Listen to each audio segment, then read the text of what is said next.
Hello everyone, कैसे हैं आप सब। My name is Rahul Kumar और आप मुझे देख रहे हैं केमिस्ट्री द मैजिक चैनल पर। प्रीवियस वीडियो में हमने पढ़ा था कि पैकिंग एफिशिएंसी को कैसे कैलकुलेट करते हैं। आज के इस वीडियो में हम पढ़ने वाले हैं पैकिंग। क्रिस्टल की पैकिंग जो है वो कैसे होती है, कंस्टिट्यूएंट पार्टिकल्स कैसे उसमें अरेंज होते हैं। हम जानते हैं कि सॉलिड में जो पार्टिकल्स होते हैं वो बहुत ही क्लोजली पैक्ड होते हैं। तो कितने टाइप से पैकिंग हो सकती है, वन बाय वन सबको पढ़ना है हमें। 1D, 2D और 3D पैकिंग को आज पढ़ेंगे। तो चलिए सबसे पहले शुरू करते हैं 1D पैकिंग क्या होती है।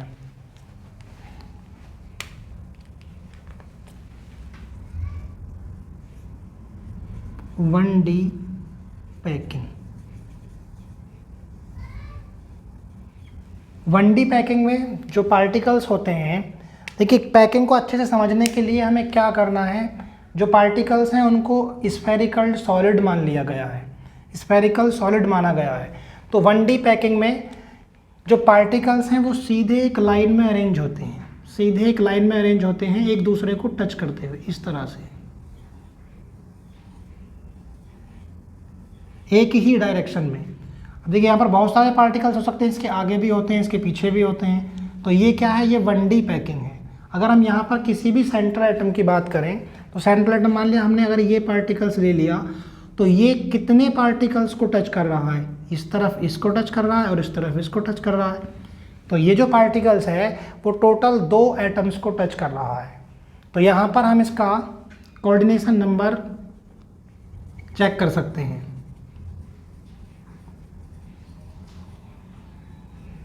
इसका कोऑर्डिनेशन नंबर कितना होगा, 1। सॉरी, कोऑर्डिनेशन नंबर होगा इसका 2, क्योंकि ये जो एटम है वो अपने पास वाले दोनों एटम्स को टच कर रहा है। ठीक है, तो 1D पैकिंग तो बहुत ही ईजी है, इसमें तो कुछ है नहीं। इसके बाद हमें पढ़ना है 2D पैकिंग।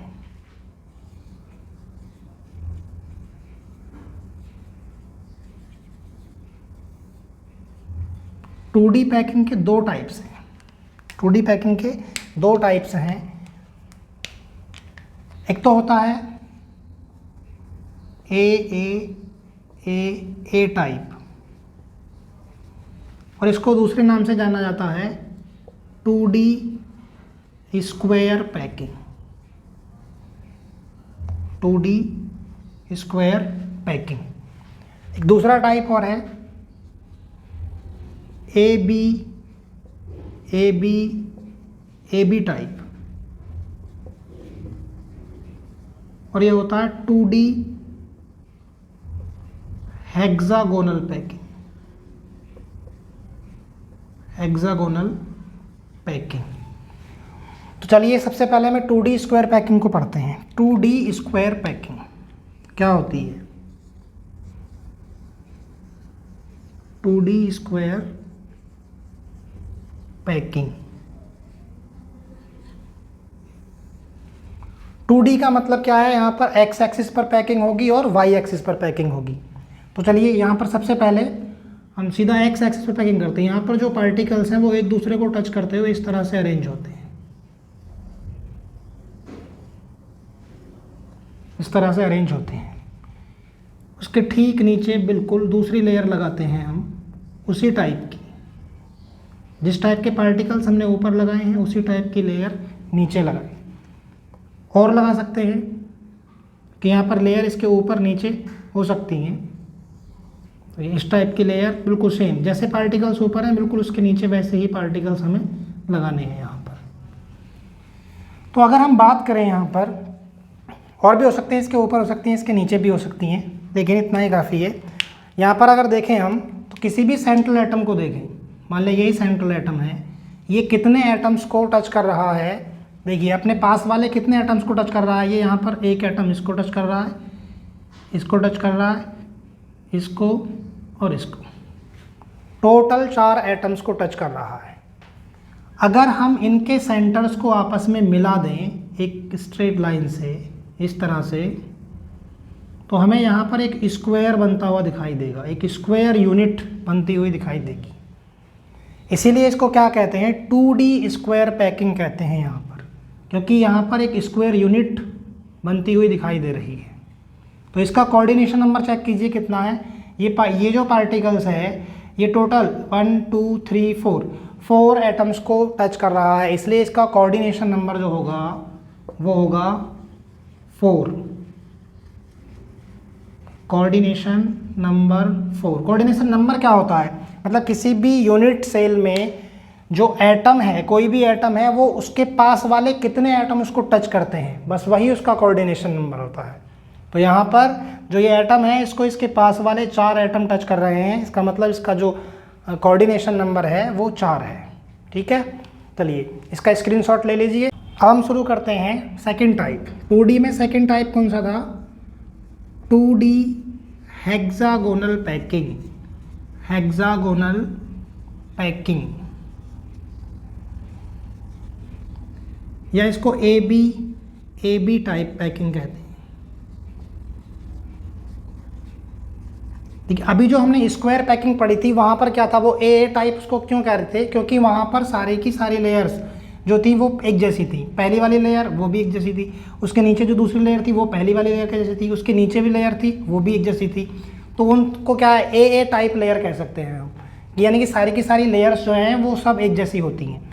यहाँ पर AB टाइप मतलब पहली वाली लेयर जो है वो तीसरी वाली लेयर के जैसी होगी, दूसरी वाली लेयर जो है वो चौथी वाली लेयर के जैसी होगी। यहाँ पर तो देखते हैं वो कैसे होती है पैकिंग। सबसे पहले हमें वही जो पार्टिकल्स हैं वो क्या है, क्लोजली पैक्ड होते हैं इस तरह से। अब देखिए ये क्या है, हमारे पास A टाइप की लेयर हमने ये एक यहाँ पर लगा दी है।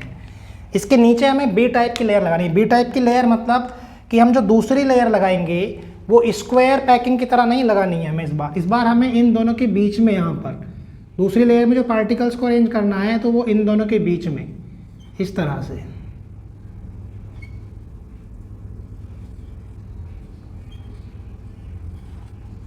ये क्या हो गया हमारे पास, B टाइप। ये B टाइप की लेयर है। मैंने बताया था कि जो तीसरी लेयर होगी वो पहली लेयर के जैसी होगी बिल्कुल। तो जो दूसरी लेयर हमें लगानी है यहाँ पर वो कैसी है, तीसरी लेयर बिल्कुल पहली वाली लेयर के जैसी होगी, उसी के जैसे हमें पार्टिकल्स यहाँ पर अरेंज करने हैं। ये अब जो चौथी लेयर है वो कैसी होगी, दूसरी लेयर के जैसी होगी। तो चलिए दूसरी चौथी लेयर भी लगा देते हैं इसमें, यहाँ पर ये। तो ये क्या है, ये AB, फिर से क्या आ गया, ये नीचे B टाइप और ये उसके ऊपर A टाइप, इसीलिए इसको क्या कहते हैं, AB टाइप कहते हैं। पहले जो हमने लेयर लगाई है वो पहली लेयर तीसरी लेयर के जैसी है, दूसरी लेयर जो है वो चौथी लेयर के जैसी है। इसको हमने अगर A लेयर मान लिया A टाइप और ये क्या है B टाइप, तो AB एक पैटर्न बन जाएगा। इसके नीचे भी यहाँ पर हम लगा सकते हैं और बहुत सारी ऐसे ही। अब क्या आएगा, यहाँ पर ब्लू वाली लाइन लगा सकते हैं, उसके बाद फिर ग्रीन। ठीक है, तो अगर यहाँ पर हम कोऑर्डिनेशन नंबर इसका चेक करना चाहें तो देखिए सबसे पहले क्या है, किसी भी सेंट्रल एटम को ले लीजिए, मान लिया इसको ले लेते हैं यहाँ पर ये। तो इसको कितने, इसके जो पास वाले एटम है वो कितने टच कर रहे हैं, देखो एक तो ये वाला एटम टच कर रहा है, एक ये टच कर रहा है, एक ये टच कर रहा है, एक ये और एक ये। तो टोटल कितने हो गए, ये 6 एटम इसको टच कर रहे हैं। अगर हम इनके सेंटर्स को आपस में मिला दें तो हमें यहाँ पर एक हेक्सागोन दिखाई देगा, हेक्सागोनल यूनिट दिखाई देगी। यहाँ पर देखिए इन दोनों को इस तरह से ऐसे यहाँ पर हम अगर मिला दें तो यहाँ पर एक हेक्सागोनल यूनिट दिखाई देने वाली है। इसीलिए इसको क्या कहते हैं, इसको कहते हैं 2D हेक्सागोनल पैकिंग, क्योंकि 2D में है ये। तो ये क्या है, एक्स एक्सिस है और ये वाई एक्सिस पर है, तो ये 2D है। 3D क्या होता, अगर हम इसके ऊपर Z एक्सिस पर, Z एक्सिस क्या होती है, ये वाली है ना, सामने की तरफ, अगर हम Z एक्सिस पर भी कोई लेयर लगा दें तो वो 3D। अभी हम आगे 3D पैकिंग को पढ़ने वाले हैं। तो देखिए इसका कोऑर्डिनेशन नंबर क्या होगा, इसका कोऑर्डिनेशन नंबर होगा, कितने एटम टच कर रहे हैं, 6 एटम। तो कोऑर्डिनेशन नंबर कितना हो गया इसका, 6 हो गया। तो ये थी हमारी 2D पैकिंग। 2D पैकिंग के 2 टाइप्स थे, एक तो था 2D स्क्वायर पैकिंग, दूसरा था 2D हेक्सागोनल पैकिंग। तो 2D स्क्वायर पैकिंग को हम AA टाइप पैकिंग भी कह रहे थे, क्योंकि वहाँ पर सारी की सारी जो लेयर्स है वो जैसी होती हैं। पहली लेयर, दूसरी लेयर, तीसरी लेयर, चौथी लेयर, जितनी भी लेयर हम लगाएंगे वो सब एक जैसी होंगी, इसलिए उनको AA टाइप कहा जाता है। दूसरा टाइप था 2D हेक्सागोनल पैकिंग, इसको AB टाइप भी कहते हैं, क्योंकि यहाँ पर जो दूसरी लेयर होगी वो पहली वाली लेयर से अलग होगी। यहाँ पर जो दूसरी वाली लेयर में हम पार्टिकल्स को अरेंज करेंगे वो दोनों एटम्स के बीच में जो खाली स्पेस होता है वहाँ पर अरेंज करेंगे इस तरह से। तो इसलिए जो पहली लेयर होती है वो दूसरी से अलग होती है, दूसरी वाली जो है वो यहाँ पर तीसरी से अलग होती है, तीसरी वाली चौथी से अलग होगी। मतलब ये कह सकते हैं कि पहली और तीसरी वो आपस में एक जैसी होंगी। यहाँ पे दिख रहा है ए बी बी, मतलब पहली वाली लेयर तीसरी वाली लेयर के जैसी, दूसरी वाली लेयर चौथी वाली लेयर के जैसी होती है। ठीक है, चलिए इसका स्क्रीनशॉट ले लीजिए जल्दी से। अब शुरू करते हैं 3D पैकिंग को। देखिए 3D पैकिंग क्या है। 3 डायमेंशनल पैकिंग जो होती है, अभी तक हमने पढ़ा है 1D और 2D। 1D तो बिल्कुल सिंपल है, उसमें एक ही एक्सिस पर पार्टिकल्स को अरेंज किया जाता है। जो 2D पैकिंग थी उसमें एक्स एक्सिस पर भी और वाई एक्सिस पर भी। यहाँ पर हमें जेड एक्सिस पर भी पार्टिकल्स को अरेंज करना है। अगर मान लिया हमारे पास ये एक्स एक्सिस हो, ये वाई एक्सिस हो, तो जेड एक्सिस क्या होगी, जेड एक्सिस यहाँ पर, ये बिल्कुल सामने इस तरफ। ये जो है ये 2D बोर्ड है इसलिए यहाँ पर जेड एक्सिस को दिखाना पॉसिबल नहीं है, लेकिन ये जो है ये क्या है, ये 2D है, मतलब मैं यहाँ पर सामने की तरफ भी लेयर को अरेंज करना पड़ेगा। ठीक है, चलिए शुरू करते हैं। जो 3D पैकिंग है उसके 3 टाइप्स होते हैं। सबसे पहला है 3D स्क्वायर पैकिंग, है इसको ए टाइप भी कहते हैं। ए टाइप पैकिंग, या इसको 3D स्क्वायर पैकिंग भी कहा जाता है। 3D square packing.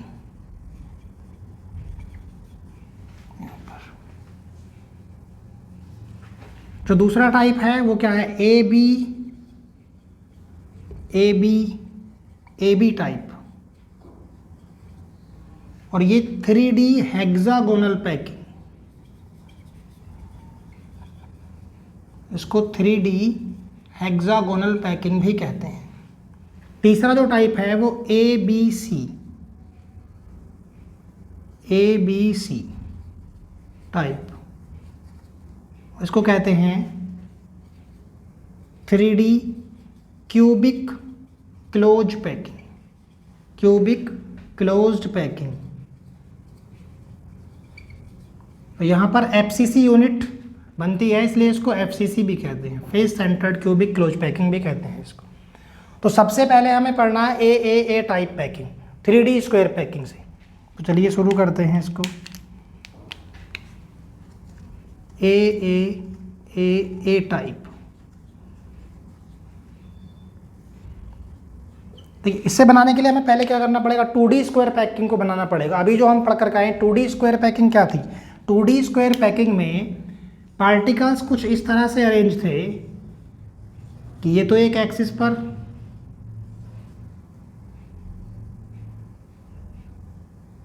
इस तरह से एक दूसरे को टच करते हुए, उनके जस्ट नीचे बिल्कुल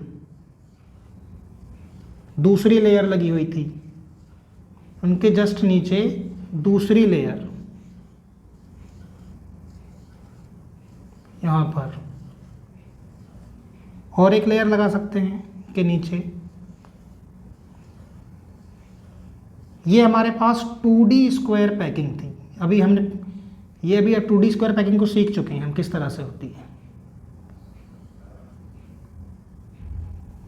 अब हमको 3D में बनाना है। देखिए ये एक एक्स एक्सिस पर और वाई एक्सिस पर हमने लेयर को लगा दिया, अब हमें जेड एक्सिस पर भी लेयर लगाना है। अब देखिए हमारा बोर्ड जो है वो 2 डायमेंशनल है, इसलिए यहाँ पर इसको 3D को दिखाना थोड़ा सा मुमकिन नहीं है। तो क्या करेंगे, देखिए 3D का मतलब ये है कि जैसी एक लेयर लगी हुई है ऐसी ही एक लेयर हम इसके ऊपर से लगा दें, बिल्कुल इसके ऊपर से बिल्कुल वैसी ही पार्टिकल्स को वैसे ही अरेंज कर दें। तो क्या करूँगा मैं, इसके ऊपर ही बनाऊँगा लेकिन थोड़ा सा जो साइज है उसका कम कर दूँगा। वैसे साइज जो है पार्टिकल्स का सबका सेम ही होता है, लेकिन मैं इसको अरेंज करूँगा तो यहाँ से थोड़ा सा अंतर कर दूँगा इसमें, ये इस तरह से। ये जो है वो हम जेड एक्सिस पर ये पार्टिकल्स को हमने अरेंज कर दिया है,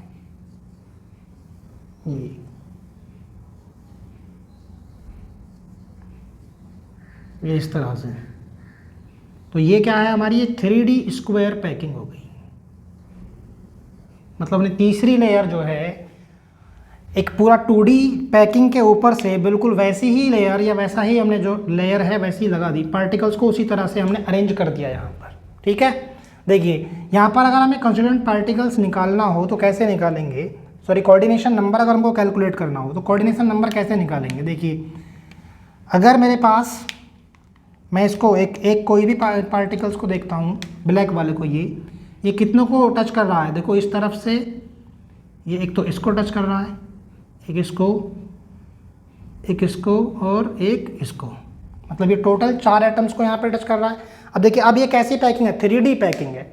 3D पैकिंग है मतलब एक किसको टच कर रहा है, जिसके ऊपर ये रखा हुआ है जस्ट, मतलब ये इसके नीचे वाला ब्लू वाला। ठीक है, ध्यान से देखें बिल्कुल, 4 तो ये हो गए, एक ये और एक ये, 4। 5वां कौन सा, जिसके ऊपर ये रखा हुआ है, ऊपर रखने मतलब हमने इस तरह से सामने से, जेड एक्सिस कौन सी, ये वाली तो होती है जेड एक्सिस, तो जेड एक्सिस पे हमने पार्टिकल्स को अरेंज किया है। तो 5वां जो इसके नीचे ब्लू वाला दिख रहा है। अब देखिए यहाँ पर तो क्या होगा, बहुत सारी लेयर होंगी ऐसी, इसके ऊपर भी रखी हो सकती है, उसके ऊपर भी हो सकती हैं, बहुत सारी लेयर्स हो सकती हैं। तो इसके ऊपर जो एक लेयर होगी उसके पार्टिकल्स को भी ये टच करेगा। तो 4 तो ये हो गए, 5वां ये जिसके ऊपर ये रखा हुआ है, और 6ठा वो जो इसके ऊपर रखा हुआ है इस तरफ से। तो यहाँ पर टोटल जो कोऑर्डिनेशन नंबर होगा इसका वो कितना होगा, 6 होगा, क्योंकि ये 6 एटम्स इसको टच कर रहे हैं। अगर देखो यहाँ पर आपको देखो ये इस तरह से दिख रहा है स्क्वायर पैकिंग। अगर मैं इसको देखो क्या करूँ, यहाँ से ब्लैक वाले जो ये स्फीयर से दिखाई दे रहे हैं इनको निकालूं तो किस तरह से होगा, देखो ये यहाँ पर अलग बना के दिखा सकता हूँ मैं इसको इस तरह से लिख सकते हैं।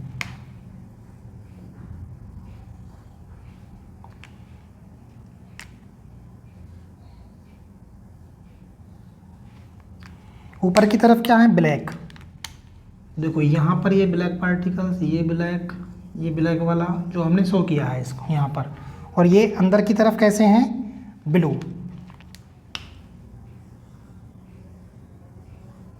ये हमें इस तरह का यूनिट सेल यहाँ पर दिखाई देगा, यहाँ पर हमें इस तरह का यूनिट सेल दिखाई देगा। और ये कैसा यूनिट सेल है, ये यहाँ पर सिंपल यूनिट सेल दिख रहा है, सिंपल या प्रिमिटिव यूनिट सेल यहाँ पर दिख रहा है।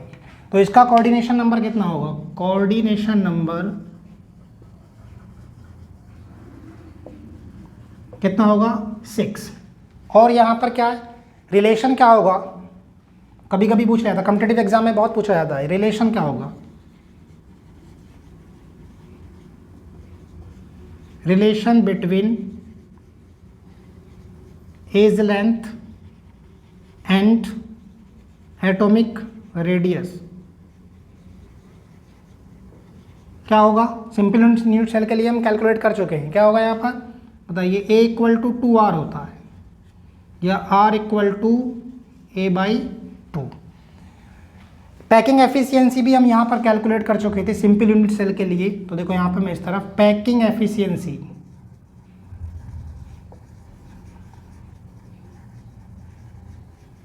कितनी थी, 52.3% थी, 52% मान लिया था यहाँ पर। तो यहाँ पर परसेंटेज ऑफ वॉइड्स क्या होगा, परसेंटेज ऑफ वॉइड्स क्या होगा, 48%।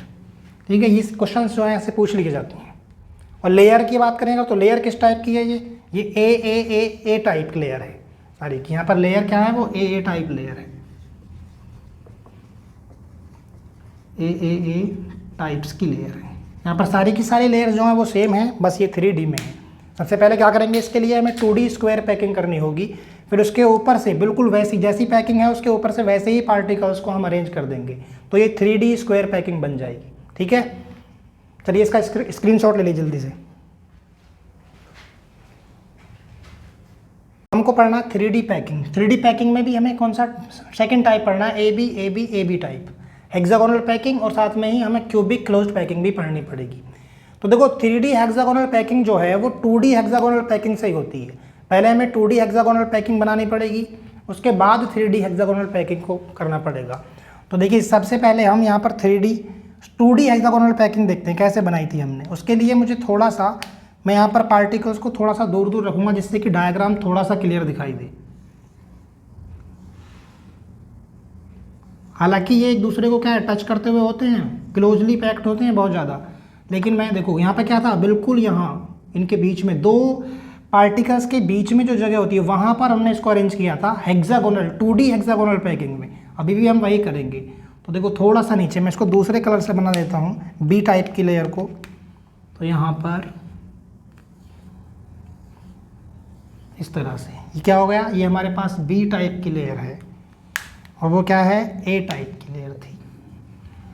अब देखिए फिर से जो हमने ए टाइप की लेयर बनाई है वैसे ही तो कर रहे थे हम 2D हेक्सागोनल पैकिंग में, तीसरी वाली लेयर बिल्कुल वैसे ही। तो यहाँ पर इसके नीचे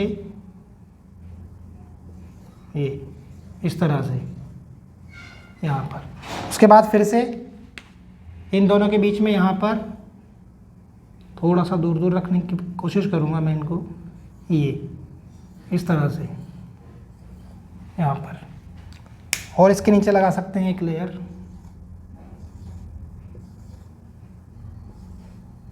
यहाँ पर इस तरह से। ठीक है, तो ये हमारे पास क्या हो गया, 2D हेक्सागोनल पैकिंग है ये। अब देखिए अब हमें क्या करना है, अब हमें इनके ऊपर से एक लेयर जो लगानी है तीसरी वाली, वो इस तरह से लगानी है कि यहाँ पर जितने भी टेट्राहेड्रल वॉइड्स हैं वो सब कवर हो जाए। अब टेट्राहेड्रल वॉइड्स क्या होता है, तो देखिए टेट्राहेड्रल वॉइड्स को मैं बताता हूँ। यहाँ पर अगर दो पार्टिकल्स इस तरह से क्लोजली पैक्ड हों और उनके नीचे यहाँ पर बीच में एक पार्टिकल्स को इस तरह से रखा है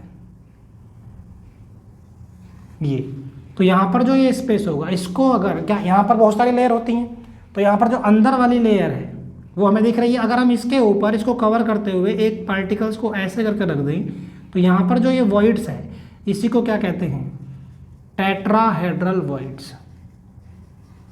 टेट्राहेड्रल वॉइड्स, वॉइड्स मतलब जो खाली स्पेस होता है जो बच जाता है पैकिंग के बाद, उसको वॉइड्स कहते हैं। तो यहाँ पर देखिए टेट्राहेड्रल वॉइड्स को सबको कवर करना है। हमें जो अगली लेयर लगानी है वो इस तरह से लगानी है कि यहाँ पर जितने भी टेट्राहेड्रल वॉइड्स हैं वो सारे के सारे कवर हो जाएं। देखिए टेट्राहेड्रल वॉइड्स क्या है, हम इन तीनों, देखिए यहाँ पर अगर हम इन तीनों स्फीयर्स के सेंटर को आपस में मिला दें तो क्या है, यहाँ पर एक ट्राइंगल बनेगा। और देखिए यहाँ पर ये जो वॉइड्स है यहाँ पर हमें क्या है, एक टेट्राहेड्रल बनता हुआ दिखाई दे रहा है, इसलिए इसको क्या कहते हैं, टेट्राहेड्रल वॉइड्स कहते हैं। ठीक है, तो यहाँ पर देखिए टेट्राहेड्रल वॉइड्स कितने हैं, कौन कहाँ पर टेट्राहेड्रल वॉइड्स बन रहे हैं, चलो देखते हैं ज़रा। देखिए 1 2 3, मतलब यहाँ पर टेट्राहेड्रल वॉइड्स बनेगा, 1 2 3, यहाँ पर भी टेट्राहेड्रल वॉइड्स बनेगा, यहाँ भी, यहाँ भी, इसके बाद यहाँ पर, उसके बाद यहाँ टेट्राहेड्रल वॉइड्स, यहाँ भी, यहाँ और यहाँ, उसके बाद कहाँ पर देखो यहाँ बनेगा, ये सब टेट्राहेड्रल वॉइड्स है। तो हमें जो लेयर लगानी है वो क्या है, इनको कवर करते हुए। तो देखिए इस तरह से ये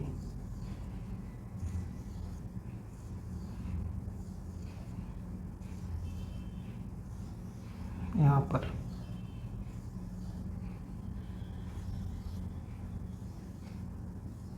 ये सब क्या है, ये हमने इसमें टेट्राहेड्रल वॉइड्स को कवर कर लिया है। और ये जो पैकिंग हमें दिख रही है ये क्या है, ये हेक्सागोनल पैकिंग है, 3D हेक्सागोनल पैकिंग है यहाँ पर। ठीक है, अब हमें इसी से देखो, इसी से हमें 3D क्यूबिक क्लोज पैकिंग को भी सीखना है। 3D क्यूबिक क्लोज पैकिंग में क्या होता है, यहाँ पर हमें ऑक्टाहेड्रल वॉइड्स को कवर करना है। ऑक्टाहेड्रल वॉइड्स क्या होता है, देखो ऑक्टाहेड्रल वॉइड्स कैसे बनते हैं। ऑक्टाहेड्रल वॉइड्स जो हैं वो 6 स्फीयर्स से मिलते हैं, 6 स्फीयर्स को मिला करके बनते हैं। देखिए इस तरह से अगर हैं ये यहाँ पर, और हम इसके ऊपर से दूसरे स्फीयर्स को इसके जस्ट उल्टा करके लगा दें कुछ इस तरह से,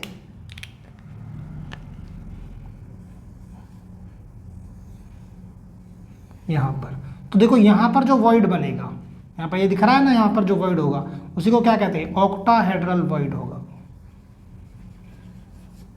ऑक्टाहेड्रल वॉइड्स। अगर हम इनके सबके सेंटर को आपस में मिला दें तो हमें यहाँ पर एक ट्रायंगल इससे इस तरफ और इनको यहाँ से और इनको मिलाएं तो क्या है, यहाँ पर हमें एक ऑक्टाहेड्रल बनता हुआ दिखाई देगा। तो ये क्या होता है, ऑक्टाहेड्रल वॉइड्स है।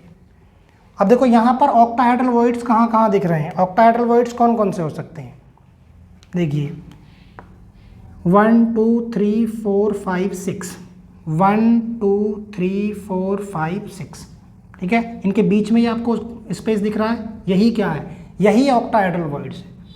तो देखिए ये ऑक्टाहेड्रल 1 2 3 4 5 6, यहाँ पर भी क्या है, ये ऑक्टाहेड्रल 1 2 3 4 5 6, यहाँ भी देखो ये स्पेस है, ये क्या है, ऑक्टाहेड्रल।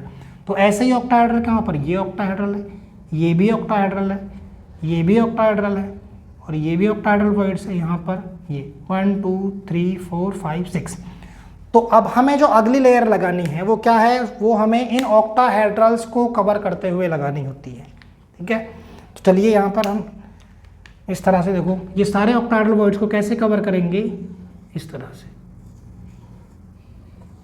ये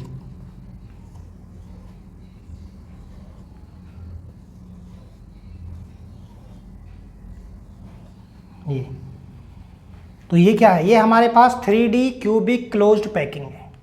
यहाँ पर ये हमारे पास 3D क्यूबिक क्लोज्ड पैकिंग बनकर के तैयार हो गई है, ठीक है। देखो यहाँ पे मैं लिख भी देता हूँ, इन 3D हेक्सागोनल